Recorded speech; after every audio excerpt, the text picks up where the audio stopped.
السلام عليكم ورحمة الله وبركاته. بسم الله الرحمن الرحيم. مساء الخير عليكم جميعا، مساء التقدم والنجاح يا رب. جميعا تكونوا بكل خير.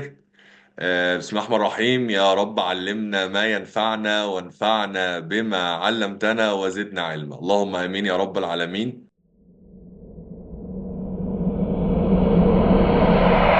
عايزين نعمل ايه؟ احنا بنقفل الشهر آم، دلوقتي، تعالى نعمل ممتاز. اهلاك الاصول. الاصول يا جماعه، الراجل بتاع الاصول بيدوس على حاجه اسمها ران ديبريشيشن. السيستم بقى بيعمل كل حاجه، بيشوف والله الاصل ده لسه فيه يوسفول لايف، وده الديبريشيشن اكسبنس اللي المفروض يضربه كل شهر، لان هو قيمته اللي المفروض اهلكها 2 مليون على 240 شهر، فالمفروض في الشهر وهكذا. تمام؟ طيب انا في الوضع ده المفروض اسجل كام؟ او لما الراجل بتاع الاصول الثابته يران الديبريشيشن ينتج عن ده قيد بيقول لي ايه الاول؟ بغض النظر عن المبالغ بيقول لي ايه؟ من حساب المصروف الإهلاك depreciation expense الديبريشيشن اكسبنس expense. كريدت مجمع الاهلاك. مصروف أيوة. الاهلاك ده حساب ميزانيه ولا قائمه لا دخل؟ لا، قيمة دخل.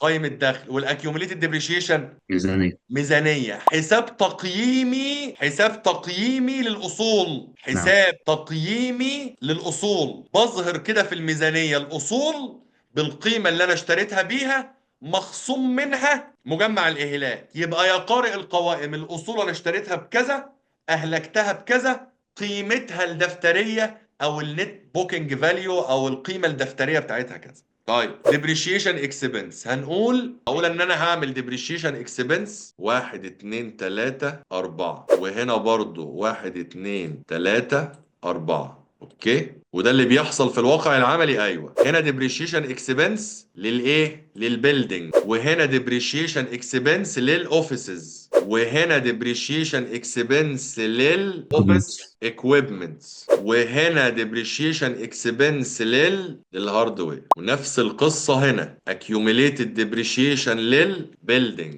accumulated depreciation للoffices، واكيوميليتد ديبريشيشن للاوفيس equipments. ادي البيلدينج، ادي اهلاك البيلدينج، وادي اهلاك الاوفيسز، وادي اهلاك الاوفيس equipments، وادي اهلاك الهاردوير. تمام؟ كلهم تمام. كام؟ 41. نفس الفكرة هنا accumulated depreciation. تمام كده 41. اخد دول كده، زود بقى معلش هنا كده واحد اتنين تلاتة اربعة، وهنا كده اتنين تلاتة اربعة. ناخد دول كده اللطاف دول نحطهم هنا، وبالمرة نحطهم في التي بي. تمام؟ وناخد مجمع الاهلاك الاكيوميليتد ديبريشيشن نحطهم هنا. وادي يا باشا نعمل كده، ده كله ديبت وده كله كريدت، وناخد المبالغ الحلوة دي نحطها هنا كده. تمام؟ ونقول له خلي دي زي دي ودي كده زي دول، ونفس المبالغ دي. او انا خليني عشان اربطها لك، معلش هوديها لك كده عشان لما تيجي تبص تشوف الرقم ده جه منين. والاكيوميليتد ديبريشيشن اهو. تمام؟ ادي الاكيوميليتد ديبريشيشن. هو الاكيوميليتد ديبريشيشن، اكيوميليتد ديبريشيشن يا جماعه كحساب في التي بي بيصنف اكنه التزام، لكن هو مش التزام. يعني بيكون في اللايبيلتي لكن هو مش التزام. تمام؟ طبعا بيظهر بالماينس، هقول له تي بي ماينس الحاجات الجميله دي كده. ده الاكيوميليتد ديبريشيشن، والديبريشيشن اكسبنس تحت هنا كده. الدنيا صفر. السورس يا باشا ايه يا الفيكسد عبد المنعم؟ assets. احسنت. الفيكسد assets. الفيكسد اسيتس، وادي رقم القيمه. وطبعا بما انه سمع في التي بي يا باشا، يبقى انا عملت له ايه؟ بوست. يبقى انا عملت له بوست. حلو قوي. طيب شكرا جزيلا يا حبيبي. معانا محمد شاكر. محمد يا شاكر. يا استاذ محمود، السلام عليكم. عليكم السلام يا حبيبي، اتفضل. الله يبارك فيك يا رب. معلش استفسار على السريع بس، حضرتك اتفضل. بتقول الاكيميليتد ديبريشيشن بيكون او بيعامل معامله الالتزام. لا، هو بيتحط لايبيليتي ككود في التشارت اوف اكاونتس بتاعتي في شجره الحسابات، بحطه مع اللايبيليتي، لكن هو مش لايبيليتي. هو مش حاجه لايبيليتي هسددها يعني. اللي انا بشوفه ان هو بيتحط تحت بند الاصول مباشره، بس انا قصدي ان هو الستاندرد بيقول ان هو ده اللي انا شفته في القوائم او في حاجه زي كده. في القوائم حاجة تانية. يعني أنا في القوائم مش هحطه في اللايبيليتي. في القوائم لما هنعمل الميزانية بعد شوية هنقول الاصول تحتها مجمع الاهلاك. كده كده تمام. الالاونس فور داوت فول ديت احب ان انا انشئه في التي بي في التشارت اوف اكونت حساب لايبيليتي، لكن اظهره فين؟ في الاصول تحت الاكونتس ريسيفبل. ماشي. تمام يا ريس، شكرا. تعال نقول ان احنا خدنا دفعه مقدمه من عميل. يلا ايه القيد اللي هينتج؟ من حساب البنك ديبت. طيب خليني اقول من حساب البنك، من تمام. حساب يا سيدي بنك الرقح الى حساب مين؟ انا هسميه ادفانس فروم كاستم، مقدمات من العملاء، اللي هو الان ايرند ريفينيو، ايراد غير مكتسب. تمام.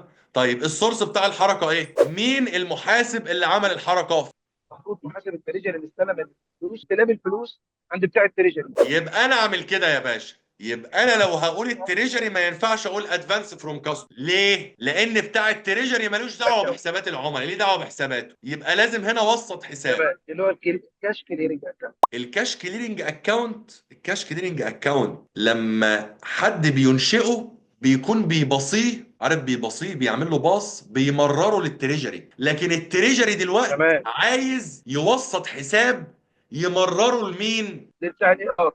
جدع جدع جدع. يبقى ايه الكريدت؟ حساب وسيط لحظه وخلاص، حاجه. انا هسميه accounts receivable clearing. تمام يا عم. الاي ار انا جالي الفلوس دي من العملاء، يبقى هنا السورس تريجري كام؟ 10000 وهنا 10000. تمام. تمام. شكرا يا حبيبي.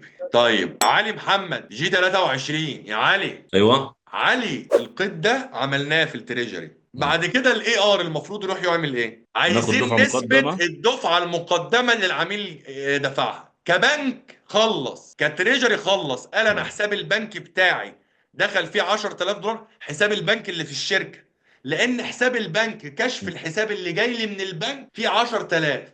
قمت عندي في الحساب اللي عندي في الشركه سجلت 10000 بتوع ايه؟ جايين من عميل. كليرنج يا باشا، ورميت على حسابات العملاء. حسابات العملاء هتقول ايه؟ هدخل هنا كده على شاشة العميل، اكتب اسم العميل، وهيبقى النوع ادفانس فروم كاستمر، وادخل بقى اكتب الداتا كلها بتاعه الترانزاكشن، مثلا عميل مصطفى الشرقاوي، تمام، بقيمة 10000 ريال. تمام. هينتج عن الترانزاكشن اللي هي نوعها ادفانس فروم كاستمر دي قيد. ايه القيد اللي هينتج؟ دول من الاكونت ريسيفبلز كليرنج. احسن. كريدت. حساب الايراد المقدم. الايراد المقدم اللي هو ادفانسز فروم كاستمر. احسن. يس. ادفانسز. الحساب ده طبيعته ايه؟ الادفانسز فروم كاستمر ديبت ولا حساب كريدت؟ داين. داين. دائن. حساب لايبيليتي نعم. ولا اسيت؟ لا، حساب لايبيلتي. ليه؟ لسه مبلغ مش محقق يعني. جدع. مش محقق. نعم. يتحقق امتى؟ يتحقق لما العميل ياخد الخدمة.